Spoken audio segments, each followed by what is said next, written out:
The best thing, in fact, the only good thing that came out of Bernie Sanders not winning the Democratic nomination and the presidency is that Briahna Joy Gray is currently not in any position of political authority. That is the only good thing that ever happened, because God knows what he saw in her. When the operation of the machine becomes so odious, makes you so sick at heart that you can't take part. You can't even passively take part. Briahna Joy Gray, who I will only describe as not my favorite human being on the planet, had a conversation with a journalist and author called Talia Lavin, who wrote a book called Culture Warlords, My Journey into the Dark Web of White Supremacy, which was something of an undercover operation in various right-wing spaces, including the dating world. And, well, this conversation did not go well. So let's watch some of the more important bits. Now the full video, I believe, is not out. It's only available to Briahna Joy Gray's Patreon subscribers, and I have no intention of being a Patreon subscriber. So let's watch two parts of this video that I think are the most relevant ones, and also a segment of what I believe is part of the full video that has been shared online. And this really, my issue with this is that it confirms everything I believed about Briahna Joy Gray, and that her leftist, I guess, her leftist strategy basically puts her in the same orbit as people like Jimmy Dore and others, of having no apparent problem with allying with Nazis, insofar as this achieves certain goals, like Medicare for all, or anything else. And I don't think she's like a closet right-winger the way that Jimmy Dore probably is, or some others, even more extremely people like Glenn Greenwald. I don't think that's the case with Briahna Joy Gray. But I think she is absolutely on the wrong side of history in terms of who the left should ally with in order to achieve its goals. And she seems to not care at all about the possible outcomes, insofar as, she makes friends and she makes enemies, but more importantly, she makes Patreon money. I think she's a grifter. And I think this video pretty much proves it. So let's watch. The way to get out of this mess and the way to resolve the political balkanization and the rise of right-wing extremism is going to require a deprogramming that is not going to, it's going to require a broader deprogramming that accesses the core of what's driving people into these communities at higher and higher rates, right? So there's two things here. She's confusing deradicalization with addressing the core issues of why people become radicalized. Deradicalization occurs once you have been radicalized. And that is a very long, painful process with no guarantees of success. It's an individual thing, first and foremost. The addressing the structural issues of why people become racist is completely different. And I'm far more sympathetic with us trying to achieve this kind of preventative form of preventing people from becoming radicalized. But she's confusing this. And this is very important because of what she's going to argue later on in the video. And that it's not necessarily going to be about saying you're racist and you're bad, even if that's 100% true, but that it's going to be about figuring out what compels an individual to find more solace in white supremacy than another kind of community. And so I wonder what your thoughts are on that as a leftist. Is there an incompatibility with wanting to have a broad multiracial coalition and a kind of insistence? I mean, you're dealing with a really narrow extreme part of the country. So I don't want to say that every conservative or every Trump voter is implicated in this conversation, but do you ever feel like there's a tension between kind of the need to coalition build and a perception of a certain segment of society as kind of untouchable? I genuinely don't understand why the insistence of this coalition building. If you can achieve power and secure power without incorporating the nastiest elements of the right, why do you even need them? I mean, for all intents and purposes, it's much better to just have them as political outcasts. And the more that they associate them with your rival party, the more you can tarnish your rival party as being, the party of racists and white supremacists. Why do you need to? This is inexplicable. It really is inexplicable. The only reason that she appears sympathetic to this idea of coalition building is not from a political perspective, as in she wants this as a viable means for the left to achieve power. She wants this because that's the audience that she wants to bring to her side. That's the audience that she wants to, pay for her Patreon services. That's why they're grifting. That is why people like Jimmy Dore love appearing on Tucker Carlson's show, because that's the audience that they want. And at this point, most of Jimmy Dore's audience is very sympathetic to the far right. This goes for other people who, even though they're not committed leftists, like Glenn Greenwald or Matt Taibbi, they're more libertarian than left-wing people, but they have been associated with the left because of certain, anti-establishment, anti-war ideas that they've had, positions that they've had. But they're all like completely sympathetic to the far right now. If you look at their Substacks, if you look at their Twitter accounts, they never criticize the right at all anymore. At all.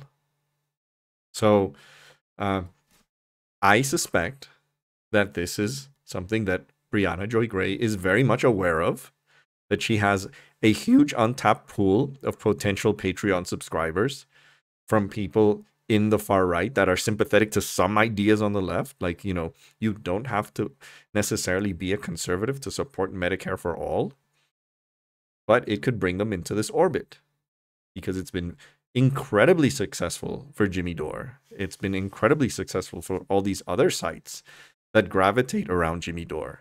So she's clearly aware of this. She's clearly aware that this is a segment of the left that's no longer really that much left. To continue grifting on. I don't feel that tension. I understand that other people do. I'm in the Punch a Nazi School of Applied Mechanics. By the way, in case it wasn't obvious from her last name, she is Jewish. I have no sympathy for these people, and it's not just at a personal peak. Because people talk about deprogramming, deradicalization. Every time I give a book talk, like 4 or 5 of the questions are about, like, can't we just kumbaya, deradicalize? I'm like, you have no idea what goes into deradicalization. Like, genuinely, like, deradicalization, this magical term that people use constantly, is a years-long process, requires, people to be mentally ready to leave. It's like analogous to quitting smoking. It's fucking hard. And sometimes people might want to kill you for leaving, and so you have to be really. It's basically the same as a cult. I mean, deradicalization, I believe, began as sort of how to get people out of cults. That's how hard it is to get people out of these ideas. And especially once it's not just the problem of ideas, it's the problem that there are communities now that revolve around this. So people in the alt-right, people who are white supremacists, have communities, and they build their life around these communities, and it's incredibly hard to get out of them. The other people who come to mind who also do this are evangelicals, because they create community structures. They draw in people who are genuinely, have issues with their life. They bring them in. They suddenly have a group of people who they can associate with, and then leaving this is just incredibly hard.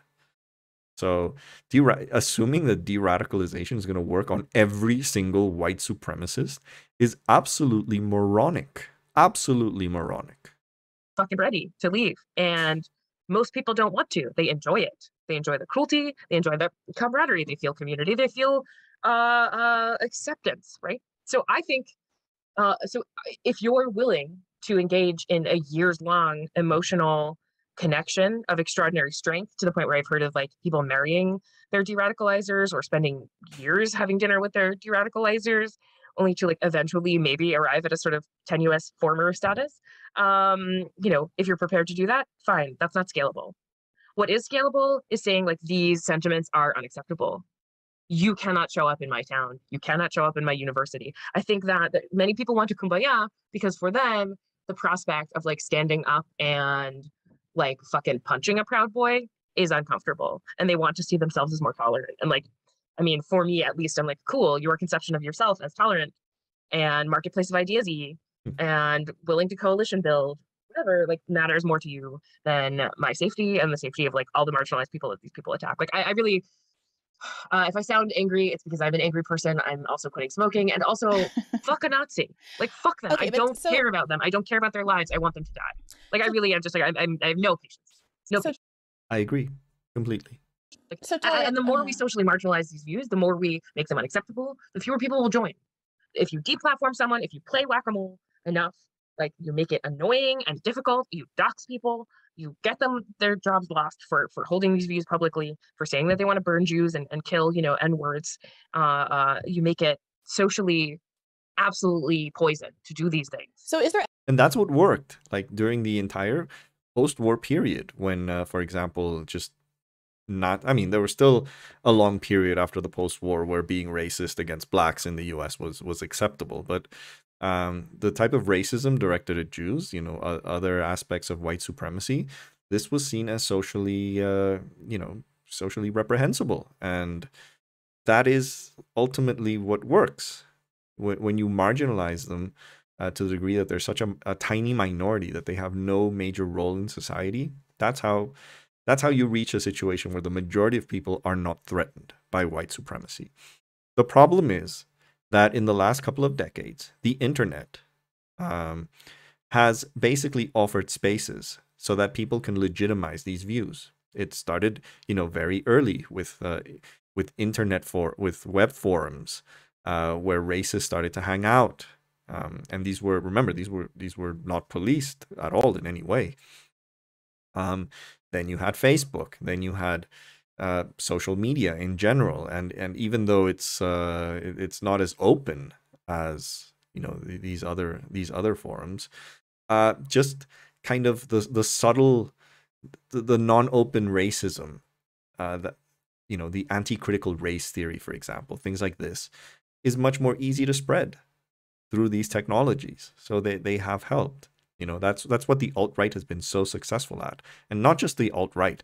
I think it's the alt-light that's been even more successful, because they're the ones who brand all these ideas into a more acceptable, sort of dinner conversation style, without, always offering the plausible deniability that they're racist. That's what they've been so incredibly successful at. But yeah, the only solution is to make even that kind of discourse socially unacceptable again. evidence of that, Talia? Is there evidence that approach, because you say that the approach you're describing is scalable and the deradicalization approach isn't. But what strikes me is that it seems like there has been a radicalization approach that has been taking years. The radicalizers are happy to take years and pursue this project. But they don't do it with individuals. They do it, presenting ideas. So that's a separate thing. How we can challenge right-wing ideas with left-wing ideas that can counter their points. But the radicalizers, don't necessarily take a one-on-one approach. So this is a bad analogy. And that they have been able to scale it at a significant degree. That in some ways, and we've talked about the Powell memo on the show a lot, but it's this, famous memo by soon-to-be Supreme Court Justice Lewis Powell, where he set out an agenda for the Conservative Party in the 1970s and said, well, look, we're losing the culture wars. This is how we fix it. And it was 30 years before Fox News, which was one of the goals of the Powell memo, a right-wing news organization, manifested. And, we're just now seeing the apotheosis of their efforts to take the Supreme Court and all of this stuff, right? And that there is a way that the long game, I think, while frustrating and not as instantly gratifying, is very effective. On the other hand, I'm concerned about what it means to say something like, we don't let them into our towns, we don't let them into our universities. Just as on a logistical level, I don't know what that even begins to look like. And so I'm skeptical. It's very easy. You just don't let Nazis speak at a university. You don't let them you don't give them a right to march through a town. Why is this hard? This isn't hard at all. The only people who claim that it's hard is the people who are actively, by not challenging them, making it easier for them to do so. This is basically Popper's tolerance paradox in every sense of the word. It's like, why do we have to tolerate intolerant people when we have the means to shut them down? But the problem is that the right has then converted, terms like cancel culture into this talk. Like, no one wants to be if you prevent someone from speaking at a university, now you're the intolerant one because you're the one engaging in cancel culture. And there needs to be, you have to double down on this. You just can't let them carry this argument. But the problem primarily is liberals. Liberals are the ones who are terrified of appearing, leftist. And so they open these spaces to them in the name of tolerance, in the name of ideas. But this is just not going to work. Skeptical about the idea that in and of itself could be scalable.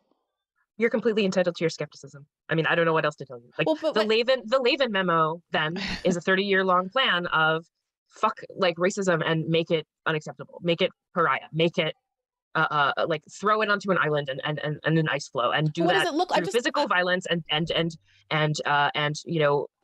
through everything from physical violence to doxing to public protest. You use every tool at your disposal. And no, I have no interest in building a coalition with these people, and you may, but the less attractive you can make these ideas seem. To bring back the smoking, analogy, fewer people smoke because you can't smoke in a movie theater. Fewer people smoke because you can't smoke in a bar. Fewer people smoke because you have to stand on a street corner and feel like shit. So let's make it like that. What was it that made you at this point decide to quit smoking? I've been running, and I wanted to be able to run more. So it wasn't that people kind of harangued you and said smoking is bad. Oh, that helped. That helped.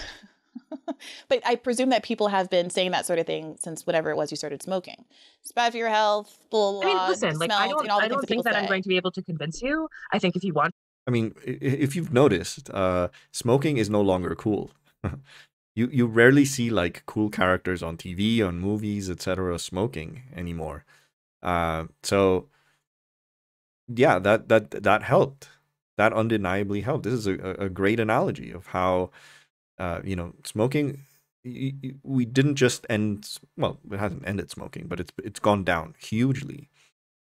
Just because people have been made aware of the health benefits of not smoking, they've been shamed to some extent, and they've been shut out of places where they can smoke, especially places that are usually associated with being cool, like bars. There's no more cool people hanging out, sitting in bars smoking.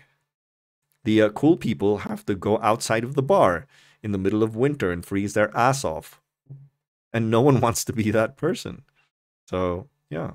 To like hold hands with a, Nazi and kiss them gently on the cheek, that's fine. I just don't think that's going to work out well for you. Do you think that what I'm arguing for is that I Briahna Joy Gray, who was sitting before you as a Black woman, wants to hold hands with Nazis and kiss them in the street? If you want to build a coalition, if that's, she said that, she literally said that, like, build coalitions. So yes, building coalitions means you want to hold hands and kiss in the cheek. I'm not trying to debate you at all here. I'm trying to explore what I think are some tensions that I too am wrestling with. And I would hope. I don't think she's wrestling with anything. I think she is convinced that this is the way that you get more Patreon subscribers. Hope that since we're both members of this group, of these groups that certainly see no benefit in appeasing Nazis, that we can have a conversation that doesn't presume that where we're coming from is because of some natural sympathy with these groups, as opposed to genuinely trying to strategize about how to fix this problem that we very much agree on, which is that America is being increasingly radicalized in these extremist ways. I feel like I've stated my position repeatedly, and then I don't quite know how to react to respond other than like, no, I really believe what I believe. Like, I really think like that stigmatization, that pariahdom, that physical confrontation, that, you know, I think people think that they're too cool for anti-fascism. People think anti-fascism is lame. People think that, you know, it's gauche, it's not enough. Yes, of course, I believe that, like, we should have Medicare for all, that we should have social, like, safety net policies, that we shouldn't, like, leave people to be. I'm surprised she didn't bring in Force to Vote at this moment, because this is generally when hardly a video in the Bad Faith podcast happens without Briahna Joy Gray mentioning Force to Vote.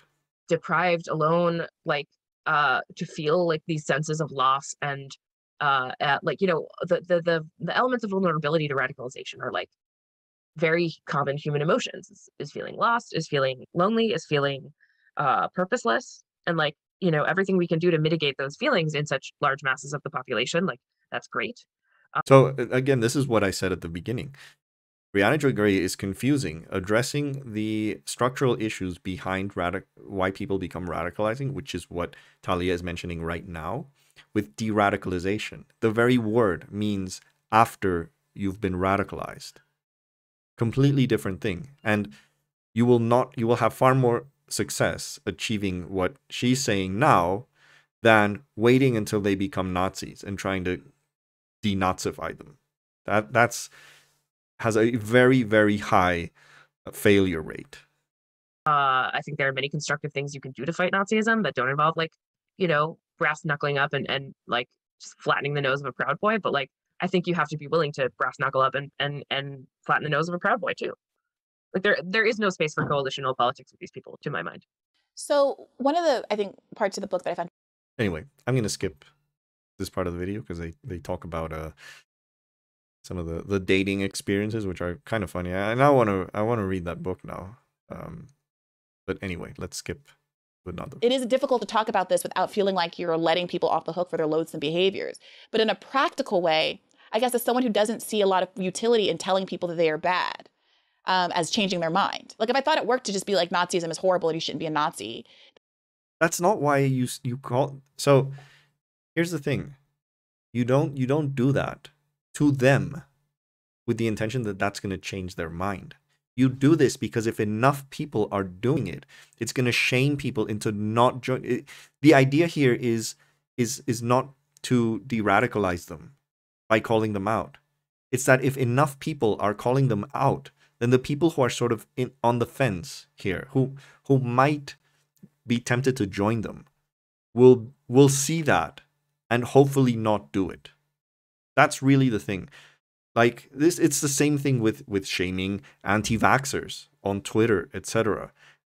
You know, I do this all the time. I enjoy it. I enjoy giving them Twitter smackdowns. But I know very well that's not going to change them in any way. They're lost. For me, they're lost.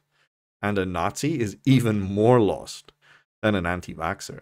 My hope is that someone's going to see that exchange, see how they've embarrassed themselves, see the ridicule that they've been subjected to, and think twice. That is kind of my hope.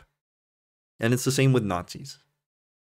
That is the voice that needs to be heard in shaming them, in ridiculing their ideas, and closing them from spaces that they otherwise would feel entitled to be in.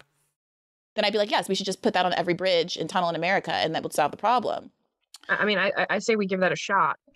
Like, I mean, honestly, like, if people showed up en masse every time there was a right-wing march, if people bothered to do that, instead of deciding that the pragmatic approach is sympathy for the devil. Well, again, I wouldn't characterize it as sympathy for the devil, but are those things mutually exclusive? Is showing up to a right-wing march the way, you know, Antifa and some groups do? And there are often counter protests.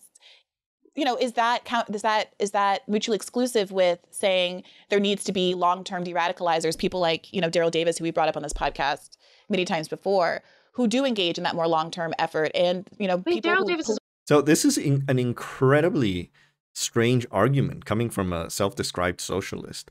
Why is it that on this issue, Briahna Joy Gray actually wants to take an individual-focused approach as opposed to a structural approach?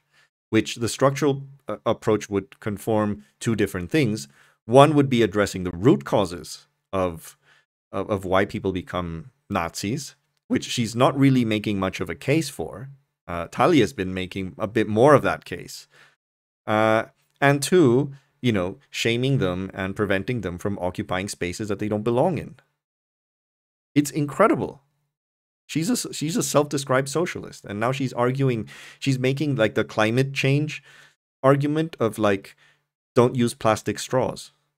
That's really what she's doing. And the reason that people offer, especially people who are very conscious that they're doing this, because she is aware that she's doing this. There's a reason why she's offering this individualistic approach rather than a structural one. The reason they do it is because they don't want any results from it. Because ultimately, she wants that coalition. She wants that red-brown coalition. And I will repeat what I said at the beginning of the video. I don't think that this is for the purpose of an actual viable political alliance. I think she's doing it for Patreon subscribers. That's who she wants to draw in. Make these ideas, make these people feel that they're in a safe space when they're listening to her. And they'll buy a Patreon subscription. And then they'll legitimize their views even more because, oh, here I have a sympathetic black leftist woman. That's the idea. A wonderful person. Daryl Davis is also one man. Shannon Foley Martinez is another example of someone who works with formers. But again, this is not scalable. These are years long, immensely intimate, emotional stuff. I think if you want social policies that make life less of a hideous, precarious ladder over an abyss, fine. But know that every one of these people is going to fight you every step of the way of implementing these policies because they will go to people of color too.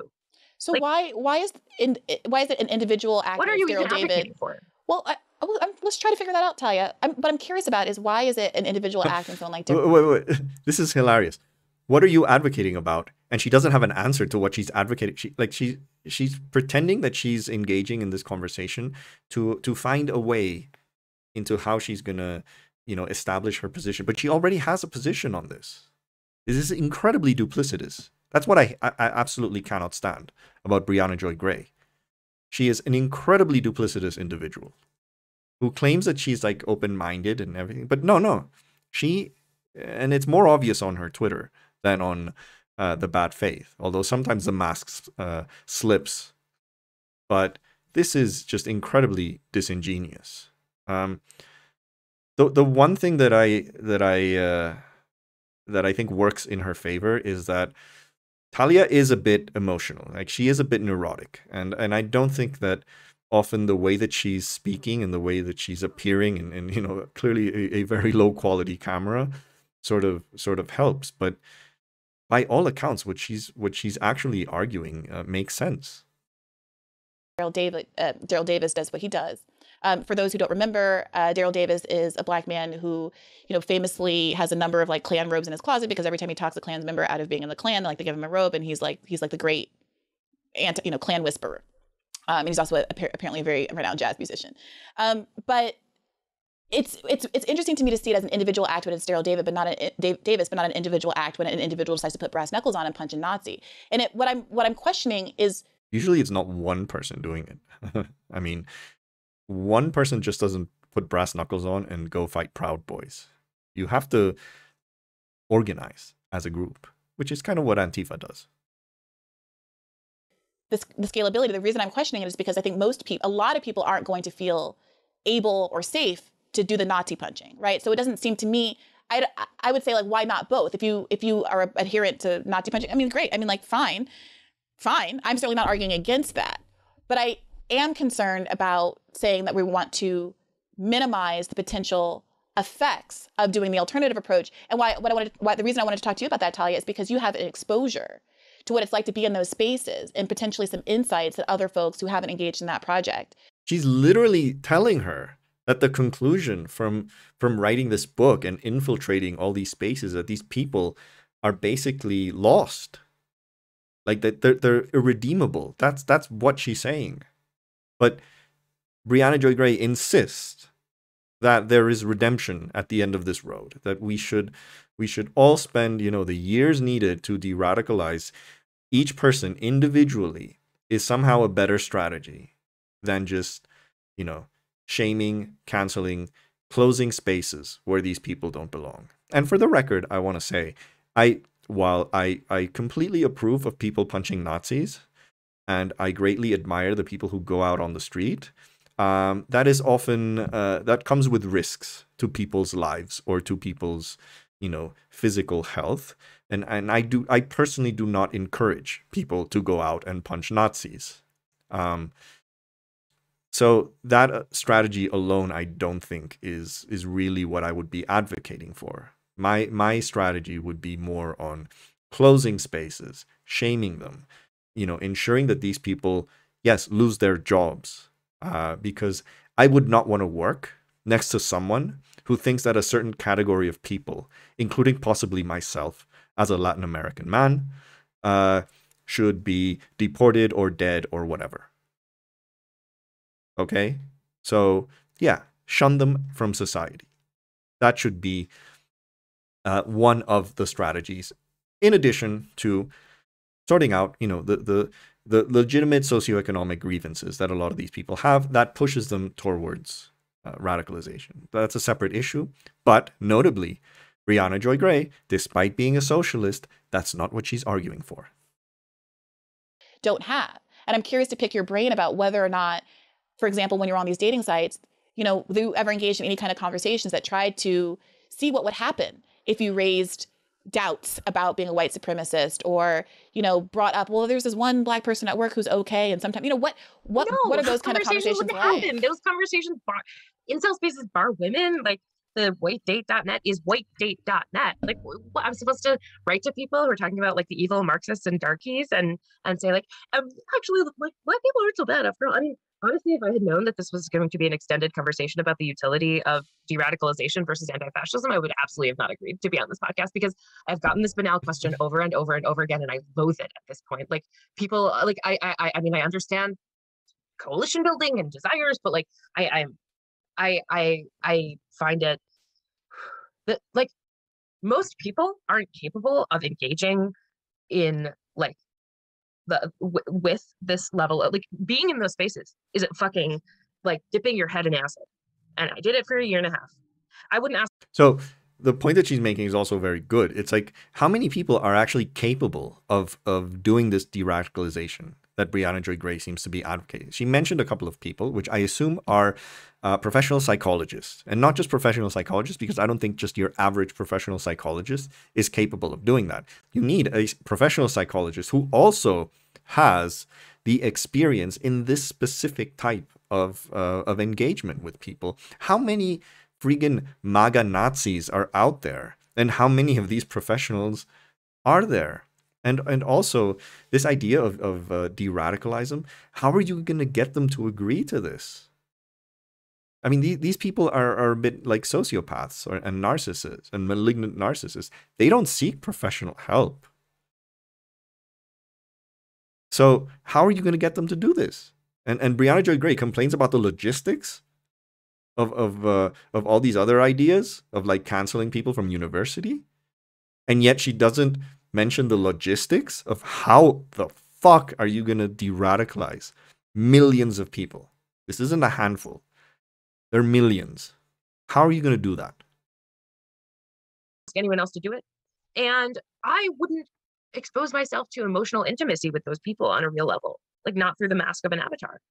I don't like, I wouldn't, I mean, maybe because I'm a Jew, I wouldn't wind up radicalized in the same way, but like anyone is susceptible to propaganda. Like asking people to like imbibe white supremacist propaganda and engage in emotional intimacy with white supremacists, which is what de-radicalization entails, a deep emotional intimacy of years-long relationships of talking, conversation. And like, yes, that is inherently more personal than a punch in the face. You know, like I've done some crazy shit. Like, I mean, just even after the book, like around the election, I was, you know, undercover in like the 3% Georgia security force, like walkie-talkie channel. I had a false identity. I had a false face. I did over an hour-long interview. I had a backstory, emotions. I talked to people. You know, it's hard. It's hard to do that. It's fine. But I had a mask. I had the protection of a lie to cover me. If I had just been naked to those sentiments, like I don't know that I would have even gotten through it. Like, it was hard enough as it was. Like, this stuff is aqua regia. These conversations that take place in Nazi chat rooms, these conversations that take place on these forums are poison. They are poison, and they are perpetual emotion machines of radicalization. So yeah, like, maybe, I mean, and if you went in and you said, like, hey, like, knock it off, don't talk about immigrants that way, you'd just be kicked out, and they'd duck you anyway. I don't know that that's what I said, Talia, but that characterization aside, I totally understand and would never ask anybody to engage in de-radicalization either. I mean, I've had this conversation in other contexts where, you know, there's a certain... Wait, you that's what you've been arguing for all this video. Now you're saying, well, maybe we shouldn't be doing this. Strain, for example, of political discourse among a lot of kind of Black liberals that will say, it's not my job to teach you about racism. You know, it's, you educate yourself, pick up a book, you know, that kind of lingo, which is fine. It's extremely taxing. I've spent my entire life as a Black woman in predominantly white spaces being called upon to do exactly that. And it is sometimes tiresome. I remember thinking in law school at a certain point, somebody should be paying me a professor's salary instead of asking me to pay the institution, because of all the work I'm doing with my classmates after class ends, explaining to them this crap that the teachers in many respects aren't qualified to cover, even though it's directly germane to the material. So I certainly empathize with that. But I also wouldn't ask any individual to engage in a physical altercation with a Nazi. I'm not asking anybody to do anything. What I'm trying to explore is the potential political utility of different kinds of options and to assess how effective de-radicalization actually is. I'm not making a claim or an argument right now. What I'm trying to do is have a conversation about what the limitations of various approaches are,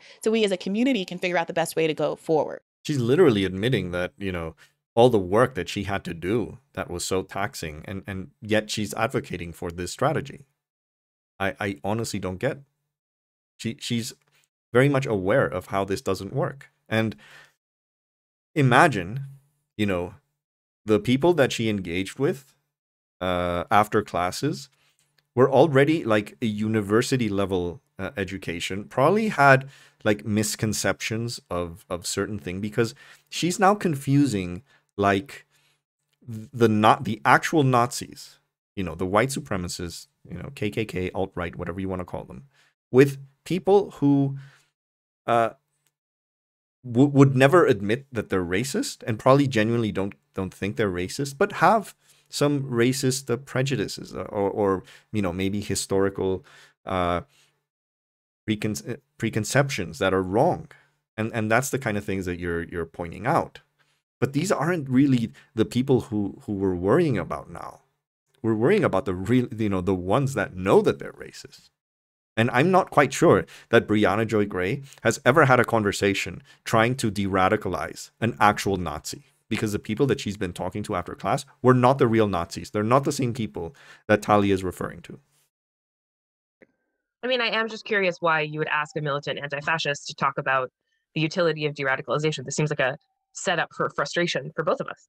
Well, you know, I certainly am not intending to frustrate you, and I'm not so frustrated. I mean, I think it's interesting. I'm asking you the questions that naturally raised in my mind when I read your book. Is there some aspect of the book that you would prefer to talk about? I mean, we haven't really talked in detail about what the book actually lays out, so I want to give you an opportunity to tell the audience what you think the biggest takeaway is and why you think that they should read it, what it is in fact about, what your goals were in writing it.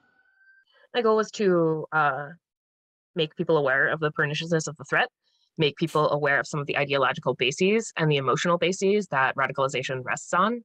My encouragement was specifically to uplift the anti-fascist movement and to encourage people to become active anti-fascists, militant anti-fascists. It is explicitly a book endorsing action of all kinds, including from behind the keyboard and in the streets, to head this radicalization, this radicalized movement of people who want to kill people that look like me and my family and people who look like you and your family, and head them off at the pass and to fight as urgently as they are fighting. Hey, Yeah. But apparently she'd rather be allies with them, form coalitions with these people. That's insane. That is absolutely batshit insane. And like I said, I don't think this is a viable political strategy in any way. I doubt that, you know, when she was working in the Bernie Sanders campaign, Bernie Sanders would have thought that is a great idea. And that is why, because I know that she knows that this is not a viable political strategy, this is pure grift. This is purely for the sake of bringing people into this red-brown online alliance to make money. And anyway, there's another video that I think is even worse than anything that we just saw. And this is someone posted it. I guess this is from the full video. And yeah, this is just insane. It is frustrating because I do think that I was holding back, frankly, from saying some things that I do believe, which is that I do think that some of the way that white people approach race, and some Black people, frankly, a lot of affluent Black people, is performative. She literally just said that about a Jewish person. Let that sink in for a bit. I think that some of the anger, like, there's no reason why someone like Talia should be more angry at a Nazi than me. You gotta be fucking kidding me. So look what she's doing now. Now she's creating like a pyramid of oppression. I'm using a term that a lot of right-wingers use, but she's using it as well. Of, well, certain characteristics of me make me immune to the criticism that I am doing this out of performance, that I am doing it for grift. But she, on the other hand, is below me on this pyramid of oppression. So therefore, she's probably doing it performatively, despite the fact that that other person is Jewish and clearly a victim of a lot of harassment. And so the certain degree of it, to me, and maybe this isn't fair, comes off as self-righteousness. Like, you don't get to be madder at racists than me. Yes, you can. Anyone can. What makes her... this is psychotic. Like, this is actually psychotic. How on earth does she think that she's like, you know, at the very pinnacle of victimhood and righteousness against racism? Why? And then your solution to this is, yeah, let's have a political alliance with you people, because clearly there are things that we have in common, like Medicare for all. This is unbelievable, unbelievable. I'm just gonna say something. Say something a bit controversial. Actually, it's not very controversial. It comes from the heart. The best thing, in fact, the only good thing that came out of Bernie Sanders not winning the Democratic nomination and the presidency is that Briahna Joy Gray is currently not in any position of political authority. That is the only good thing that ever happened, because God knows what he saw in her. Anyway, let's keep watching. Now, if you are more angry than I am, that has to do with your personality, your own cognitive makeup, and you are entitled to that anger, right? But you have to understand that that's an individual. You are an individual operating as an individual, but you can't generalize about what we should do as a community based off of your personal predilections. Do you know what I'm saying? Sure. Wow. And so you are individually entitled. Wow. I mean, because we can go further. Like, you know, I know that Briahna Joy Gray gets a lot of shit, and there were some Twitter exchanges that I was going to show, and I didn't show because there are words there that I'm not going to show on this video. And in no way, as awful as I think Briahna Joy Gray is, I do not, you know, categorically reject anyone who insults her, especially using racist slurs or any other thing that is not attacking the actual substance of what she's saying. And that goes for anyone. You know, this is a blanket recommendation. But come on, even within the category of Black people, there are people more. I mean, she's a friggin' is she Harvard Law?